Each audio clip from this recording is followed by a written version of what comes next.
Agora então, você que ficou aqui, que não é mais criança, pode abrir a sua Bíblia no Evangelho de Lucas, no capítulo 15.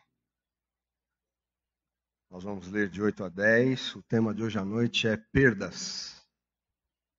Perdas. E o texto então nos diz assim, Lucas 15, de 8 a 10. Qual é a mulher que, tendo 10 dracmas, se perder uma delas, não acende a lamparina, varre a casa e a procura com muito empenho até encontrá-la? E quando a encontra, reúne as amigas e vizinhas, dizendo: Alegrem-se comigo, porque achei a dracma que eu tinha perdido. Eu afirmo a vocês que a mesma alegria existe diante dos anjos de Deus por um pecador que se arrepende.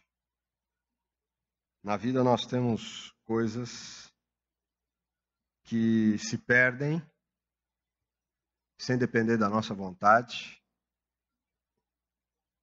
e há coisas que a gente jamais deveria perder. A parábola que nós lemos, Jesus conta sobre essa mulher que perde, tem 10 dracmas. A dracma era uma moeda grega, uma moeda de prata, que valia um dia de trabalho de um trabalhador comum daqueles dias. Então, 10 moedas, 10 dracmas, 10 moedas de prata eram, para aqueles dias, representavam um valor considerável. Tá? Mas esta parábola está entre outras duas parábolas. A parábola da ovelha perdida e a parábola do filho perdido. Tá? São 3 parábolas que falam sobre perdas. Parábola da ovelha perdida, né? Você conhece também, pastor que tem 100 ovelhas, e uma ovelha some, ele deixa as 99 lá no aprisco e vai atrás daquela única ovelhinha perdida até encontrá-la. Mesmo caso, a mulher tem aquelas 10 moedas, perde uma delas e ela não sossega enquanto não encontrar aquela moeda que perdeu dentro de casa. E é bom que se diga que naqueles dias as casas simples não tinham janela. Então, mesmo durante o dia, se alguém perdesse algum objeto, e aí era o caso uma moeda, um objeto bem pequeno, precisava realmente acender a lamparina para tentar encontrar aquele objeto, no caso, a moeda. E depois temos a história, a parábola que Jesus conta do filho perdido. Um homem que tinha 2 filhos, o mais novo, então, resolve levar a sua vida, pega a parte da sua herança e vai embora.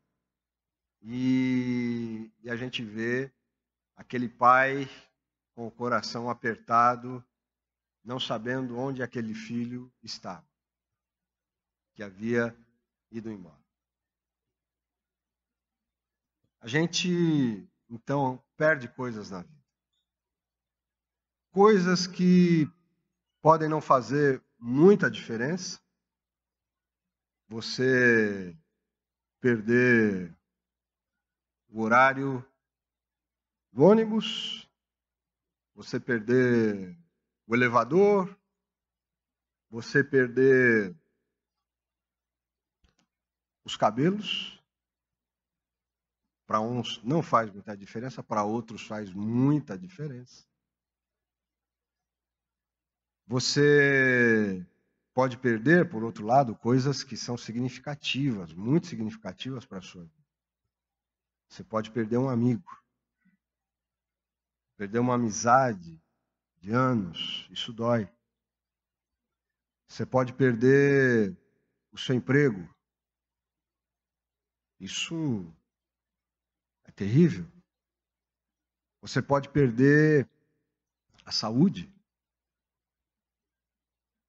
que é algo também difícil de se encarar.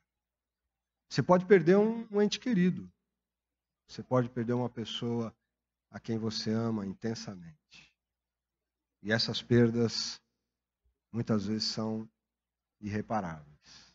Mas nós estamos sujeitos às perdas na nossa vida. E a gente tem que ser realista, porque elas acontecem. Entretanto, as parábolas que eu citei, a parábola da mulher que a gente leu e as outras duas parábolas, nos falam de uma coisa muito importante diante das perdas. É claro que, no caso da morte, não tem como reverter isso. Mas, nos outros âmbitos da nossa vida, a gente pode pensar o seguinte: não desistir daquilo que se perdeu, seja algo mais simples, algo mais complexo, algo mais muito significativo para a nossa vida. E o que nós aprendemos aqui nessas parábolas é que as pessoas, os personagens das parábolas, não desistem dos objetos perdidos. No caso do pastor, ele não desiste da ovelha. Ele vai atrás até encontrá-la. No caso da mulher, ela não desiste, ela continua com as 9 moedas nas mãos, mas ela quer aquela 10ª perdida. Ela revira sua casa até encontrá-la, porque ela não se conforma com a perda, ela não desiste. Assim como aquele pai que vê o seu filho indo embora,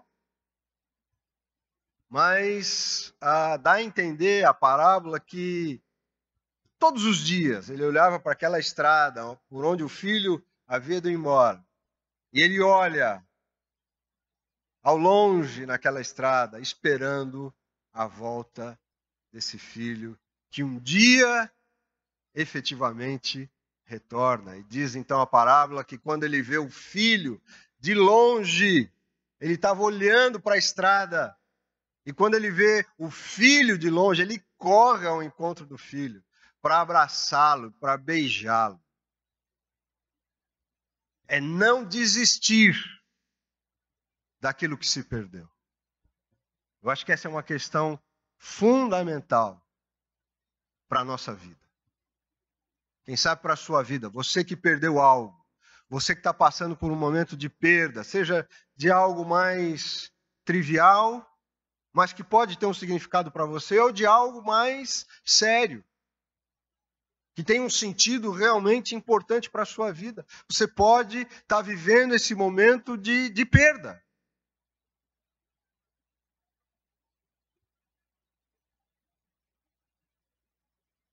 O apóstolo Paulo, na sua carta aos Coríntios, naquele capítulo extraordinário, cantado em prosa e verso, pela artistas, Renato Russo cantou esse poema de Paulo que fala sobre o amor, 1 Coríntios 13. Quem não conhece, essas palavras maravilhosas. E no final desse poema, Paulo diz: agora, pois, permanecem a fé, a esperança e o amor. Agora permanecem a fé, a esperança e o amor. 1 Coríntios 13, 13. Então eu quero dizer para você hoje à noite que há determinadas perdas que são inevitáveis, muitas delas não dependem de nós, às vezes perdemos coisas também porque nos distraímos, porque negligenciamos alguma atitude. Mas eu quero dizer para você hoje à noite o seguinte, que há 3 coisas que a gente jamais deveria perder nessa vida. Que são essas 3 coisas aqui: a fé, a esperança e o amor. Não se conforme em perder essas coisas. Trabalhe, lute, se esforce para jamais perder essas 3 coisas: a fé, a esperança e o amor. Diz o texto lá de Hebreus capítulo 11, versículo 1, que a fé é a certeza daquilo que esperamos e a convicção das coisas que não vemos. Que sem fé é impossível agradar a Deus. O justo viverá pela fé. E a fé é algo que a gente abraça, não como um salto no escuro, mas é algo que envolve também uma escolha, que envolve uma atitude nossa. Como diz o texto, não é? A fé é uma convicção. E a convicção é algo que passa pelo coração, mas passa pela nossa mente também. A fé não é uma irracionalidade.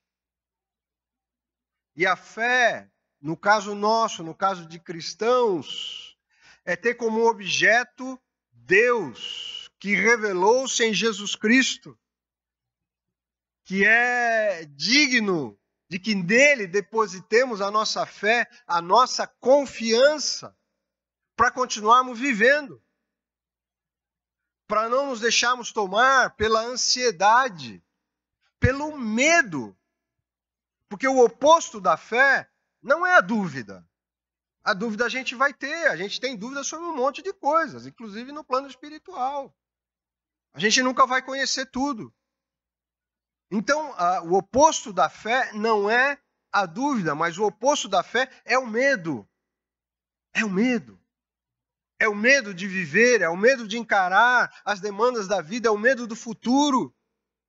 Então, se nós cultivamos a fé nesse Deus que promete, como o coral cantou, cuidar de nós, caminhar com a gente todos os dias, a gente não precisa se deixar tomar, se deixar paralisar pelo medo da vida, dos desafios da vida, que são muitos. Então não perca a sua fé. Não permita que a sua fé vá definhando pouco a pouco. Mas alimente, pelo contrário, alimente, nutra a sua fé, como uma plantinha sensível que precisa de água constantemente, que precisa de cuidados constantes. Então não sejamos negligentes no cuidar da fé. Através da meditação, nos textos bíblicos, das nossas orações, da nossa vivência comunitária. É uma coisa que a gente não pode perder nessa vida. É a fé. Uma segunda coisa que a gente não deveria perder, então, conforme o texto de Paulo, é a esperança. Perder a esperança. Dante Alighieri escreveu uma obra extraordinária, Divina Comédia, lá no século XIV. Divina Comédia, ele não era um humorista, né, que escreveu uma comédia religiosa. Comédia eram obras que tinham um final feliz, ao contrário das tragédias. Então era o sentido de comédia naqueles dias. E ele escreve então esse poema, e num dos trechos, na primeira parte desse poema, ele escreve o seguinte, que nos portões do inferno tem a seguinte inscrição: percam, vocês que entram aqui, toda a esperança. Percam, vocês que entram aqui, toda a esperança. O inferno é o lugar onde não há lugar para a esperança. O inferno é o lugar da desesperança. O inferno é o lugar do desespero. Do desespero de algo que não pode mais ser mudado. O inferno é sinônimo, então, de uma vida que se acha engessada, cristalizada, de uma vida onde não há mais a esperança de que as coisas possam mudar, de que as coisas possam ser diferentes, de que possa acontecer algo novo e surpreendente na vida desta pessoa. Por isso o inferno não é uma experiência simplesmente lá do futuro para alguém, mas o inferno é uma experiência que pode começar aqui agora, porque muitas pessoas estão vivendo isso.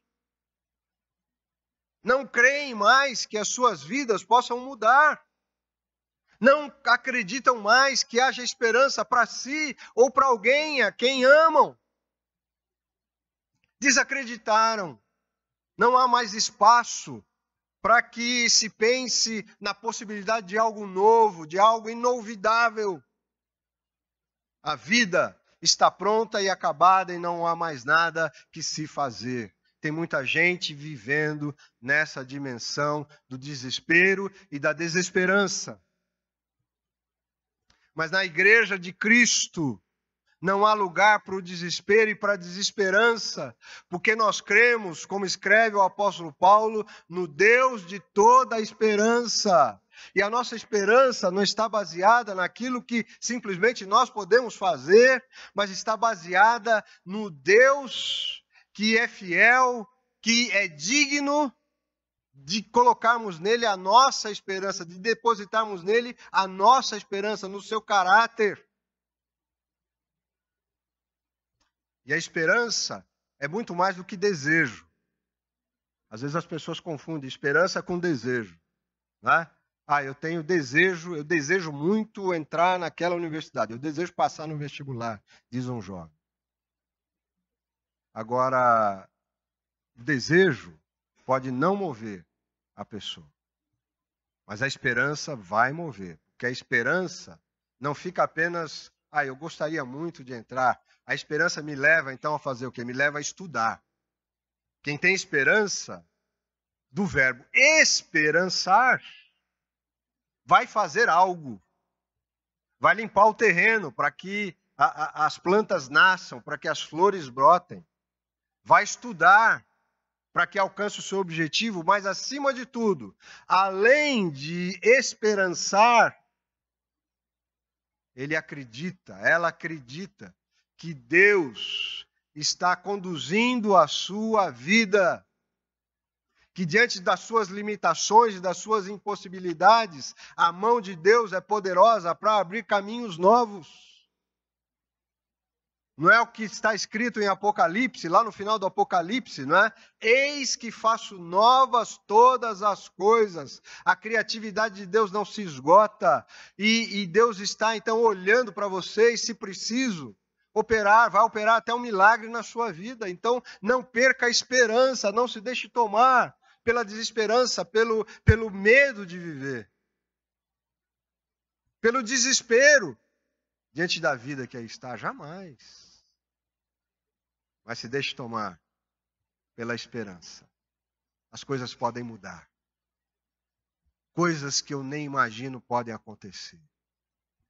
Deus pode fazer infinitamente mais do que pedimos, ou pensamos, ou imaginamos, conforme o seu poder que opera em nós, escreve o apóstolo Paulo. Então não perca a esperança. Jamais. A sua vida estará pronta e acabada.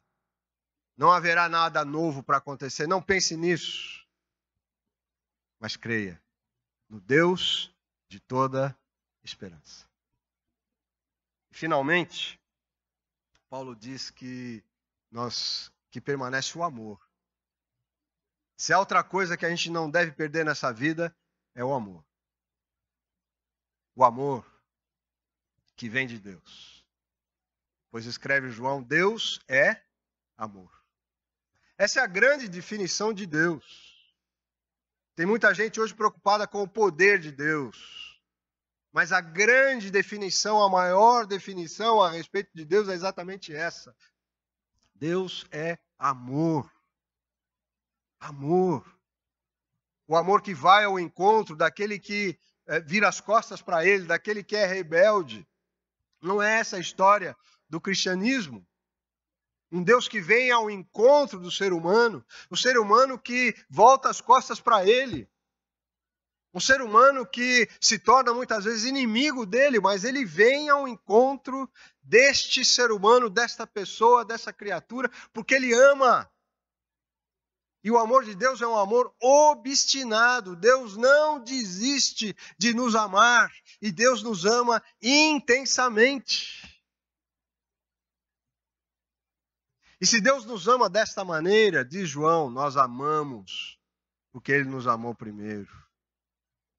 Então não desista de amar a Deus acima de tudo e amar ao seu próximo como a você mesmo.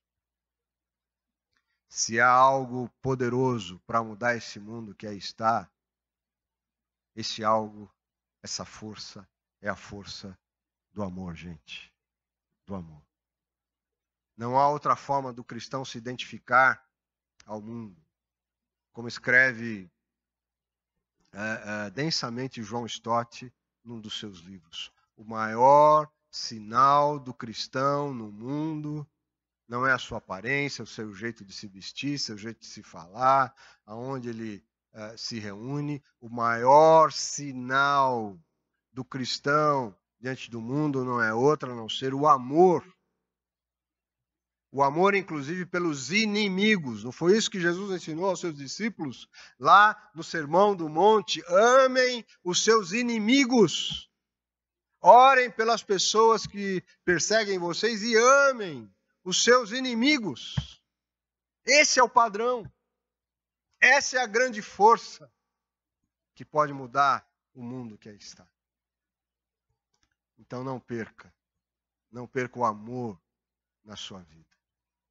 O amor lá dentro da sua casa, o amor pela sua esposa, o amor pelo seu esposo, o amor pelos seus filhos, o amor pelo seu trabalho, o amor pelos seus amigos.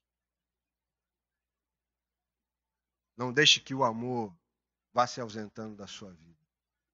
Você vá se tornando uma pessoa insensível, fria,